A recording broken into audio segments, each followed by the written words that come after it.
The News Insights Digital.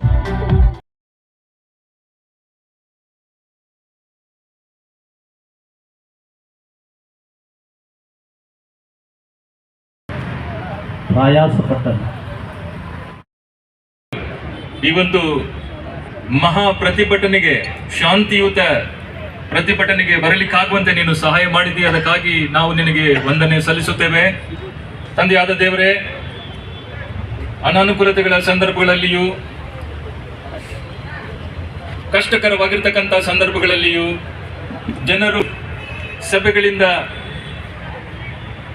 ದೂರದ ಊರುಗಳಿಂದ ಬಂದು ಇಲ್ಲಿ ಪ್ರತಿಭಟನೆ ಮಾಡಬೇಕಾದ್ರೆ ಅದು ನಿನ್ನ ಮೇಲಿರ್ತಕ್ಕಂಥ ಒಂದು ದೊಡ್ಡ ಪ್ರೀತಿ ಸ್ವಾಮಿ. ಸಭೆ ಮೇಲಿರ್ತಕ್ಕಂಥ ಒಂದು ಪ್ರೀತಿ, ಶಿಕ್ಷಣ ಸಂಸ್ಥೆಗಳ ಮೇಲಿರ್ತಕ್ಕಂಥ ಒಂದು ಪ್ರೀತಿ, ಇದನ್ನು ನಾವು ಉಳಿಸಬೇಕು, ಇದನ್ನು ಕಾಪಾಡಿಕೊಂಡು ಹೋಗಬೇಕು. ಇದರ ಮೇಲೆ ಇಲ್ಲಿ ನಾವು ಸೇರಿ ಬಂದಿದ್ದೇವೆ. ಶಾಂತಿಯುತವಾಗಿ ನಾವು ಪ್ರತಿಭಟನೆ ನಡೆಸುತ್ತಾ ಇಲಾಖೆಗಳಿಗೆ ಮುಟ್ಟಬೇಕು, ನಮ್ಮ ಒಂದು ಸರ್ಕಾರಕ್ಕೆ ಮುಟ್ಟಬೇಕು ಎನ್ನತಕ್ಕಂಥ ಒಂದು ಆಲೋಚನೆಯಿಂದ ಇಲ್ಲಿ ಕೂಡಿ ಬರಲಿಕ್ಕಾಗುವಂತೆ ಸ್ವಾಮಿ ನಿನಗೆ ಎಲ್ಲಾ ರೀತಿಯಿಂದ ನಾವು ನಿನಗೆ ವಂದನೆ ಸಲ್ಲಿಸ್ತೇವೆ. ಈ ಒಂದು ನೇಮಕಕ್ಕಾಗಿ ನಾವು ನಿನಗೆ ಸ್ತೋತ್ರಗಳನ್ನು ಸಲ್ಲಿಸ್ತೇವೆ. ಇದು ನಿನ್ನಿಂದಲೇ 6 ಜನ DS ಗಳನ್ನ ಖರೀದಿ ಮಾಡಿದ್ದಾನೆ. ಅವರು ಮಾರಾಟ ಆಗಿ ಹೋಗಿದ್ದಾರೆ. ಇನ್ನೂ ಕರ್ಕರೆ ಇಲ್ಲಿದ್ರೆ ಇನ್ನೂ ಕೆಲವರನ್ನ ಖರೀದಿ ಮಾಡ್ತಾನೆ. ಎಂಜಲು ನೆಕ್ಕೋರು ಎಲ್ಲ ಕಡೆ ನೆಕ್ಕಿ ಬಿಡ್ತಾರೆ. ಅವ್ರಿಗೊಂದು ಸಂಸ್ಕೃತಿ ಇಲ್ಲ, ಸಂಪ್ರದಾಯ ಇಲ್ಲ, ನಾಚಿಕೆ ಇಲ್ಲ. ನೆಲ್ಸನ್ ಸುಮಿತ್ರ ಅವರಿಗೆ ನಾನು ಕಾಲ್ ಮಾಡಿದ್ರೆ ಅವ್ರು ಏನ್ ಹೇಳಿದ್ರು, ನಮಗೆ ಬಹಳ ಪ್ರೆಷರ್ ಇದೆ, ಬಿಷಪ್ ಅವರು ಕಾಲ್ ಮಾಡಿದ್ದಾರೆ, ಈ ತರ ಮಾಡು ಅಂತ ಹೇಳ್ತಾ ಇದ್ದಾರೆ ಎಂಬುದಾಗಿ ಅವ್ರು ಹೇಳಿದ್ರು. ಯಾಕಪ್ಪ, ಅವನಲ್ಲಿ ಏನೋ ಒಂದು ತಪ್ಪಿದೆ. ತಪ್ಪು ಇರತಕ್ಕಂಥವ್ರು ಎಲ್ಲೂ ಕೂಡ ಸಿಕ್ಕಿ ಬೀಳ್ತಾರೆ. ಇಲ್ಲಿ ತಪ್ಪಿಸ್ಕೊಂಡು ಬಂದ್ರೆ ನಾಳೆ ದಿವಸ ಅಲ್ಲಿ ಸಿಕ್ಕಿ ಬೀಳ್ತಾರೆ. ನ್ಯಾಯ ವಿರುದ್ಧವಾಗಿ ಹೋಗಿರ್ತಕ್ಕಂಥವರು ಅವರು ಸಭೆಗೆ ದ್ರೋಹ ಮಾಡಿದ್ದಾರೆ, ನಿಮಗೆ ದ್ರೋಹ ಮಾಡಿದ್ದಾರೆ. ಇಂಥವರು ಬಿಷಪ್ ಇವರು 20 ಕರ್ಕರೆ ಆಗ್ತಾರೆ, 1 ಕರ್ಕರೆ ಇಲ್ಲ. ನಂತರದಲ್ಲಿ ರೆವರೆಂಡ್ MP ಜಯಪಾಲ್ ಸ್ವಲ್ಪ ಇರಿ ಎಂಬುದಾಗಿ ನಾವು ಹೇಳಿದ್ದೇವೆ. ಇವಾಗ ನಿಜವಾದ ಬಣ್ಣ ಗೊತ್ತಾಯ್ತು ಯಾರು ಸುನಂದ ಕುಮಾರ್ ಎಂಬುದರಿಗೆ. 69 ವರ್ಷ, ಏನು ರೆವರೆಂಡ್ ಸಿಮೆನ್ 69 ವರ್ಷ 70 ವರ್ಷ ಆಗ್ತಾ ಇದೆ. ಸಾಯ್ಬೇಕಾದ್ರೆ ಒಳ್ಳೆ ರೀತಿಯಿಂದ ನಾವು ಸಾಯ್ಬೇಕ್ರಿ, ಈ ತರ ದ್ರೋಹ ಮಾಡಿ ನಾವು ಸಾಯ್ಬಾರ್ದು. ರಿಟೈರ್ಡ್ ಆಗ್ಬೇಕಂದ್ರೆ ಗೌರವದಿಂದ ರಿಟೈರ್ಡ್ ಆಗ್ಬೇಕು, ಈ ತರ ಗದ್ದಾರಿ ಮಾಡಿ ನಾವು ರಿಟೈರ್ಡ್ ಆಗ್ಬಾರ್ದು. ನಾವೊಂದು ಕಪ್ಪು ಚುಕ್ಕೆ ಇಟ್ಕೊಂಡು ಪ್ರೀತಿಯಿಂದ ಬಂದಿದ್ದೀರಿ, ಪೈಸಾ ಕೊಟ್ಟು ಕರ್ಸಿಲ್ಲ, ಸ್ವಂತ ಗಾಡಿಗಳ ಖರ್ಚುಗಳನ್ನ ಹಾಕೊಂಡು ನೀವು ಬಂದಿದ್ದೀರಿ. 13 ಜಿಲ್ಲೆಗಳಿಂದ ಬಂದಿದ್ದೀರಿ, ಶಿಕ್ಷಣ ಸಂಸ್ಥೆಗಳಿಂದ ಬಂದಿದ್ದೀರಿ, ಪ್ರೀತಿಯಿಂದ ಬಂದಿದ್ದೀರಿ. ಇದನ್ನ ನಿಲ್ಲಿಸ್ಬೇಕಂತ ಹೇಳ್ಬಿಟ್ಟು ಬಹಳ ಪ್ರಯತ್ನ ಮಾಡಿದ್ರು, ನನ್ನನ್ನ ತೆಗೆದ್ರು. ಆದ್ರೂ ಕೂಡ ಈ ದಿವಸದಲ್ಲಿ ನಾನು ಇಲ್ಲಿದ್ದೀನಿ. ನನಗೆ ಅವನು ತೆಗೆಯೋನು, ಅವನೇ ಇಲ್ಲ. ಇಲ್ಲದೇ ಇರೋನು ಇದ್ದವನಿಗೆ ಏನು ತೆಗಿತಾನೆ? ಇಲ್ಲದೆ ಇರೋನು ಇದ್ದವನಿಗೆ ಏನು ತೆಗಿತಾನೆ ಹೇಳ್ರಿ? ನಾವು ಯಾವ ಬೆದರಿಕೆಗೆ ಸೊಪ್ಪು ಹಾಕೋದಿಲ್ಲ, ಯಾವ ಬೆದರಿಕೆಗೆ ಸೊಪ್ಪು ಹಾಕೋದಿಲ್ಲ.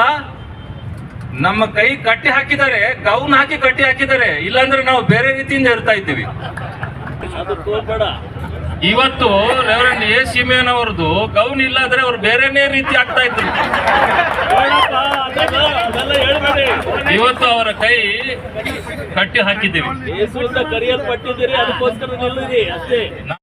ಅಂತ ಹೇಳಿದ್ರೆ ಅವರಿಗೆ ನಿವೃತ್ತಿ ಆಗಿದೆ.